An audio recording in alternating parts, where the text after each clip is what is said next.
going on, people? It's your boy Yaks. Welcome to another episode of Fly on the Wall. I'm joined today by Darkie.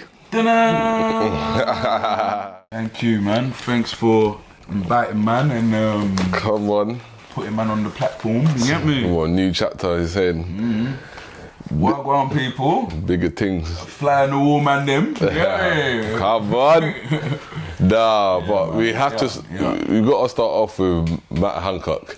Hey, okay. Like, what's your view on politics and that? You know what is like over here? I do like the politics, but the last thing that I heard was because obviously sometimes I'm in the lab and that, and I get shut out from the world.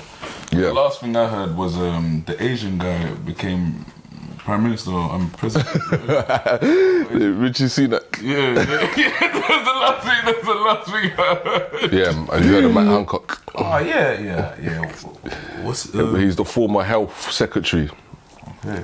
And a journalist by the name of Isabel Oakshott basically leaked over 100,000 WhatsApp messages to the Telegraph. Wait, he leaked 100,000 messages? Yeah, she did. Whose messages? Of Matt Hancock. Wow. Yeah. So yeah, he said basically it was something that was just highlighted more than anything, basically.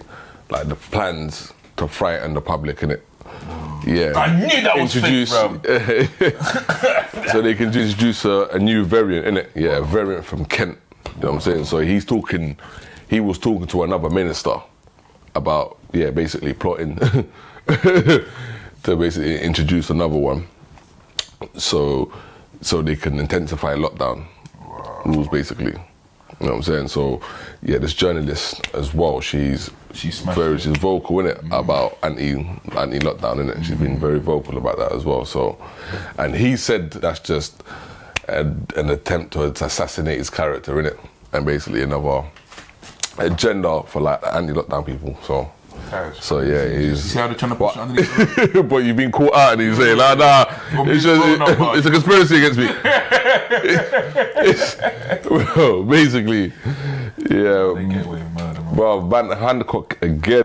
Did you hear about him when he got caught cheating on his missus? No. That was all over the news. That's all he's been doing, yeah? He needs to know how to lock his phone, bro. That's what he needs to know. He needs to learn how to lock his phone. He seems like he gets caught cheating, and everything. Bro, what do you think is gonna happen to him though? You know what? He's just gonna he's probably gonna resign, and then get paid like 200 racks or something. Do you know what I'm saying? Bro. Or Spain. Bro, anywhere but prison. Yeah.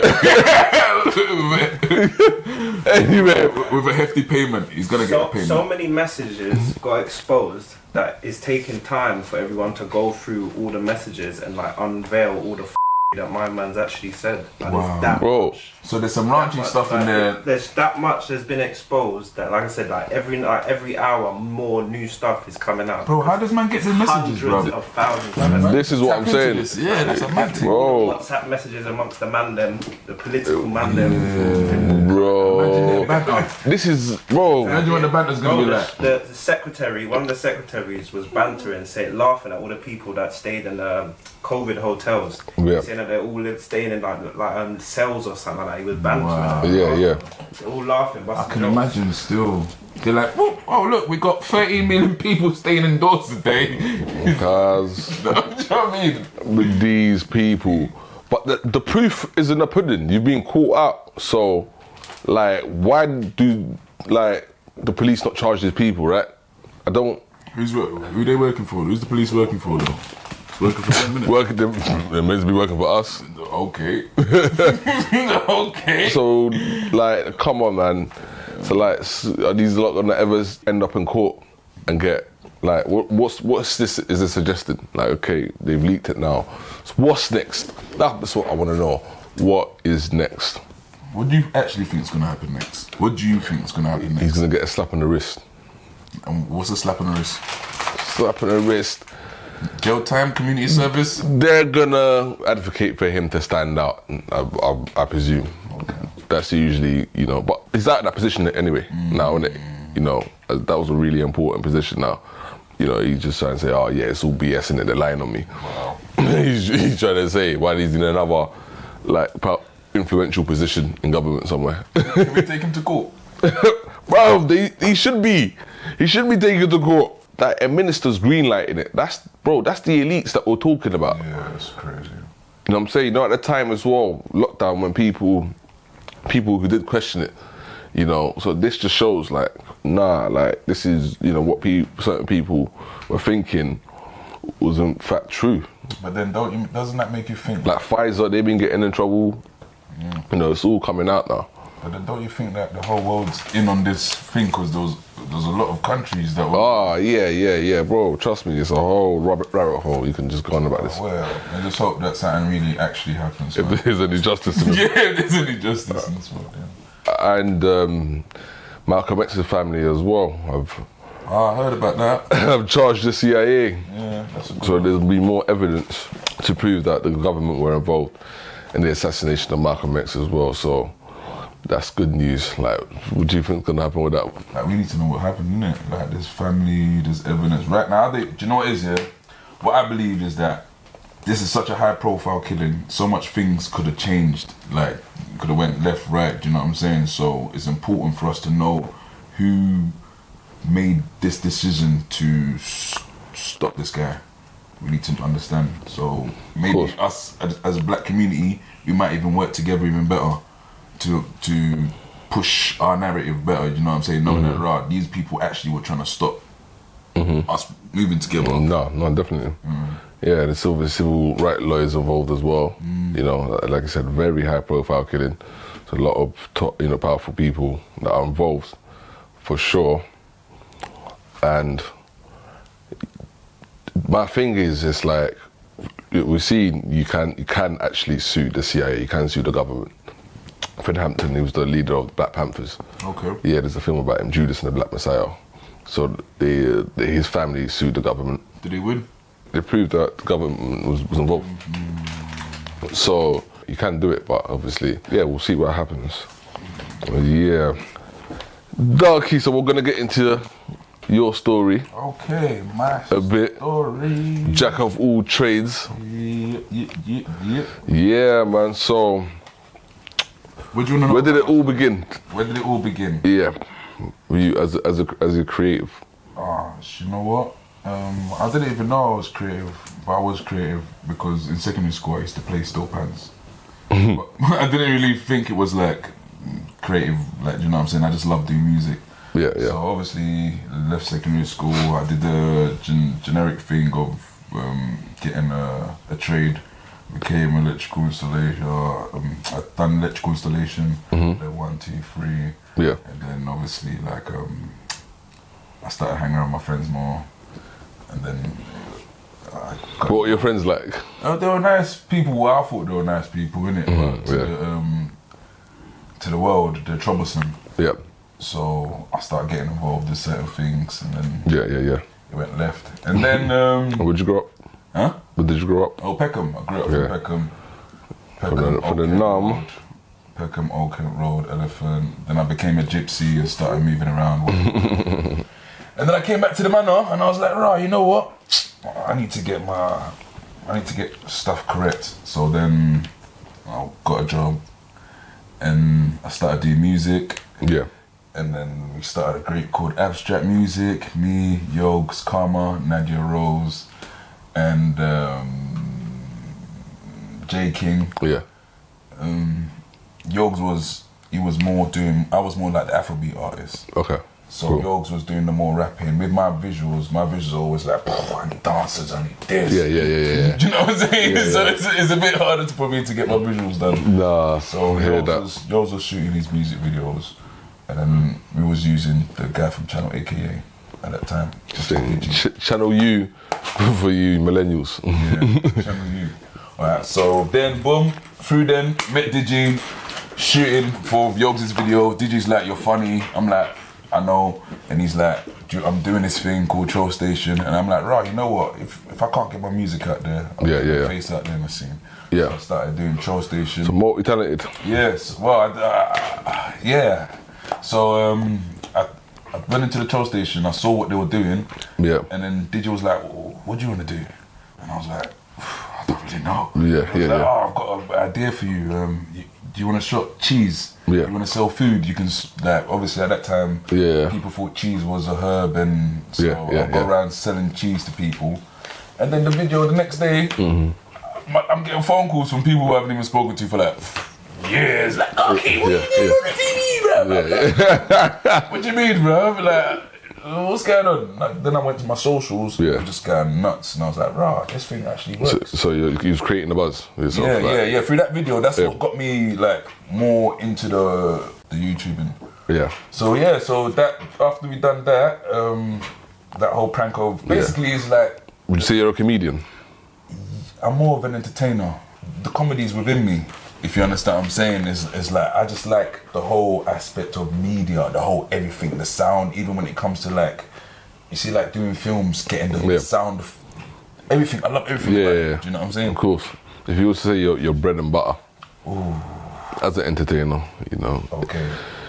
Entertainment's broad, do you know what I'm saying? Okay, because I can't really do stand-up. I tried to do stand-up, but I can't do stand-up. So, acting.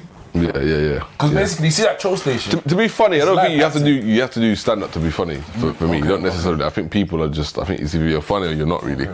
I think as simple as that. But obviously, if you want to make a career out of it, you can work on it, and then you know, it's a skill. You know, you can learn those skills. You know.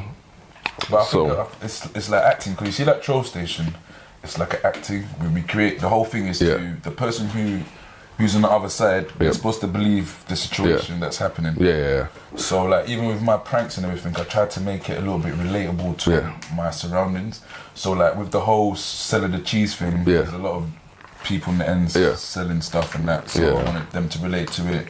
And then within that prank, there was another one where I was getting searched by police officers. So I was like, search me officer, and obviously a lot of people that was wearing the clothes that I was wearing at that time were getting searched. So that's why the video went viral. I was like, you were getting Bear Brothers nicked out there. no, but that's what was happening, isn't it? So I went to the police station. While they were walking past, I was like, search me officer, search me then. Yeah. But they didn't search me, but the video was nice. So that's my story then. From there, Prince had to combo, obviously do more pranks and stuff. Yeah, we'll get to that, but you know, Trollstation, obviously known for controversy. Yeah. Trollstation were doing the maddest of pranks out there. You know what I'm saying? I see somebody jump into the River Thames. Jarvis, there you go. And just like Trollstations, like their content was just unprecedented.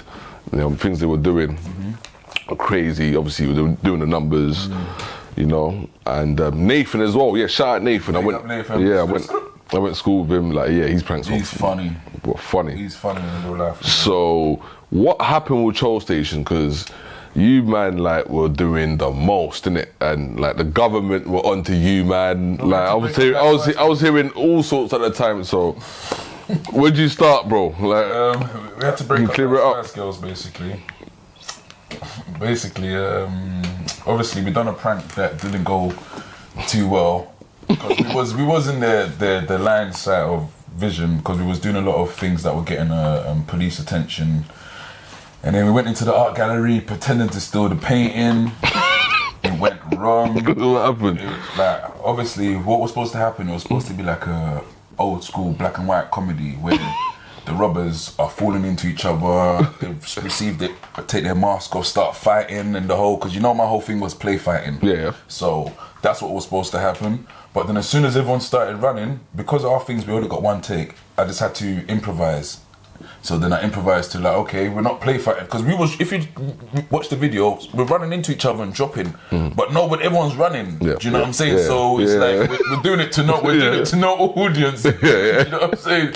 So then I thought, you know what? Let me get into the mix, and then I thought, and then just turn it into a robbery, like a proper robbery going outside. But we had our own painting. We didn't steal nothing from theirs, and I just started screaming, "It's a robbery." We had our own alarms. It was like a little speaker that was playing from. We weren't even that loud. Okay. Everyone just started running, bro. How did the security react? The security was standing there watching us just like normal, because we didn't steal anything. It's like, it was a prank, innit? But people weren't supposed to run. But we realised why they ran. Because a couple months before there was the whole terrorist scare. That's why they ran. All right. But they weren't supposed to run. They were just supposed to look at us like, rah, you lot are some dumb criminals. How long ago was that now? Oh, sugar. I think like 6 years. 5 years. Yeah. Okay. We went to court. We ended up getting in jail for it. Yeah. Got 4.5 months. Criminal record. Got my rapping degree. You understand what I'm saying? And the Queen's Guard as well. I was seeing funny videos of Nathan. Oh my god! Like that was up in their face, just taunting these men. I think that one. And I heard every day. She watches it every day. Look at him making mockery of my soldiers. You know, one of them was. So why did you man to go down there though? Do you know what it is? That day I wasn't there. Okay. So I was. But just Trollstation. What was the idea of going? Do you know what it is? Obviously, it's like to the Queen's backyard. We know that they're not allowed to move. If you understand what I'm saying. So it's like sometimes we just want to just what's the word? Just push the boundaries a little bit. So and we thought it would be funny anyways. Wasn't it funny? Of course it was. That's what I'm saying. So we done our job. You know, a lot of people are thinking you man are tapped. I know. Yeah, it was. We thought it was funny. Yeah. So what prank actually was the catalyst for you to end up in prison? It was the art gallery. It was the art gallery house. Okay. That was the one that was like. Right. Yeah, because people were running from the. Yeah. They were trying to say that. But did you do any other like pranks that got you guys in trouble as well? Well, what, slap on the wrist? No, serious trouble. No. Britain's Got Talent as well? No, Britain's Got Talent, it was just a slap on the wrist. All the other things were just slap on the wrist, because we don't hurt no one, innit? Yeah, okay. Do you know what I'm saying? We don't hurt no one. But did you got, there was a prank that we did, we put a little not a time bomb, you know. We put a clock in the briefcase, and then the little kid was just leaving it and running away, and then someone got extra months added to their case. Pretended there was a bomb. And then there was a kid. What charge did they actually charge you with and convict you on? I remember, something about disturbing the peace outside, loudly, with aggression, something like that. Section 14A, section 13A. It was a bad section, I didn't even want to remember it, but it was section 13A or 14A. Okay. Right, okay. So, and the whole court, going back and forth to court as well. Whoa, what was that like? How did they treat you? Because obviously, court, the system were onto you, man. Yeah, the system were onto man, but then we realised that we thought we were gonna go home. do you know what I mean? Like, we were gonna walk. If we were gonna walk, like if anything, we'll get community service. But yes, it didn't end up happening like that. We was in the court. The judge came. We got told to come out the court. We was thinking, why are we getting told to come out the court? There's some militant man comes in looking like Jean-Claude Van Damme in a suit and that. He comes in the side before he walks in the court. He's like, "You right, lads?" And he walks in there, and he comes out 10 minutes later on, and he's like, "Good luck, lads." Get me? We're like, "Who's this don coming in there, boy?" Get me? We go inside the court. The judge's like, "Guilty." You know, who was this guy? We don't know. He's the Queen's brother, or the Queen's don, or whatever. Whose don it was? We don't know whose don that was, but they came in and said, "You know who you are, innit?" Some government agent. Looking at Jean-Claude Van Damme. I swear down, his trousers were tight as well. If you didn't split. But yeah, my man, he come in the court, bro. Yeah, it was a rap. It was such a rap for us. I think that we'd have probably got found not guilty because it was 7 o'clock. Please, yeah. So we didn't even get to go to jail that day. So what did you plead? We had to go to jail the next day. Right, what did you plead? Guilty. Okay, you plead guilty? No, because obviously what we was trying to plead guilty for was we didn't intend to make people scared. The whole thing that we was getting sentenced for is intending to make people scared, but we wasn't intending, if you understand what I'm saying. And then, so yeah, we said guilty, and that's what our judge said to do. Yeah, and you were saying that it was in Scotland Yard as well. Yeah, the old Baileys, whatever. Okay, yeah, so, alright. But yeah, they got us, so we ended up going jail, did sentence 4.5 months, done 2.5. Okay, so really basically hindered Would you say it hindered the Trollstation or it Hindered everything, because when Yeah. they came out, we couldn't do certain pranks, because even like with the bottling prank, they were like, you can't do that. the pandemic you was doing pranks? Yeah, the bottling pranks, we couldn't do that no more. Even though we were bottling each other, they're like, you lot got something ready for scaring the people on the street. So now, because any little thing done, we do, it just turns up the. Do you know what I mean? Yeah. That's what they wanted. That's what they wanted. It's like they really should have blackballed you. They man, really tried to blackball us, and obviously coming out of a criminal record, like I was doing I was gonna be an Uber driver. You get me? Give me the freedom to make money and do whatever. But I couldn't even get my license anymore because I had a criminal record. Yeah. Getting certain jobs, I couldn't get it. No, I hear that. Yeah. So what? And we couldn't do no pranks, and then YouTube wasn't paying us. Yeah. So what? Okay, for you personally, obviously, as that talented entertainer, you're funny. You know, you've had a buzz before. You know what that's like. So what's next for you now? What's next for me is the world, baby. Nah, basically, I try to do things as a human. I mean, not as a human, as a normal 9 to 5er. The alien. Yeah, like as an alien. That's what you alien. Because obviously everyone's got dreams and stuff, and I've got dreams as well. But sometimes when you put your dream on the big bang and you don't reach the big bang, you get up, like you don't pursue it. Like there's a negative vibe when you're working. Yeah. Do you know what I'm saying? Yeah, So I was like, you know what? Let me see if I can pursue my dream. Yeah. As a Purpose driven. Yeah, as a normal person. So when I'm making content nowadays, it's gonna be more different energy. Do you know what I'm saying? Yeah. Good vibrations, and then good vibrations bring out perfect content. No. You get me? So, yeah, so I've just been working, building stuff back home. Yeah. And then now I'm at the place where I feel like I'm good to No, I heard that. content. Oh, and in the studio as well. Oh yeah, I've been in the studio as well making some music. Okay. Yeah. So are you still a part of Trollstation? Yeah, bruv, are you Wikipedia me, bruv? Okay, you know he's thing. You know he's thing. Wikipedia, Trollstation, you see Ebenezer Mensa there in the corner and that. Because they're popping on Instagram still. You know, you don't see them on YouTube as much, but on the gram. Do you know what it is? They're still, like I said, we're like the Spice Girls. Yeah. Do you know what I'm saying? Obviously, we all got love for each other. Yeah. We do speak to each other now and then, but right now it's just about because I do videos for Trollstation. Yeah. Do you know what I'm saying? Yeah. But right now we're just working on a new formula to try and rebrand the channel. Because you see us working with Goob. Nah, hopefully you get me. Trollstation will come back. If any of you guys got any minerals to on YouTube, get involved in trolling, or you have any trolling ideas, leave it in the comment below. I do read comments. I'll like it, and you'll see me reading it. Okay. So tell us a fun fact about you, man. There's loads. Okay, a quick fun fact about me. My enemy became my best friend. 2 twins. When I came from Africa, I was fresh. I couldn't speak English. They used to bully me, and they ran off. And I picked up a stone and I dashed it and popped his Achilles heel, and then we became friends. Big up the twins, they're rubbernecks. See, I bigged you up, innit? They got Coco for sale as well. The Prince Tata. Oh, listen. Oh, man. Say no more. We're going to get into that another time for them. Yeah, nah. Quick intro. Love. Make sure you subscribe, like, share, and comment. Flying the Wall perspective. Flying the Wall.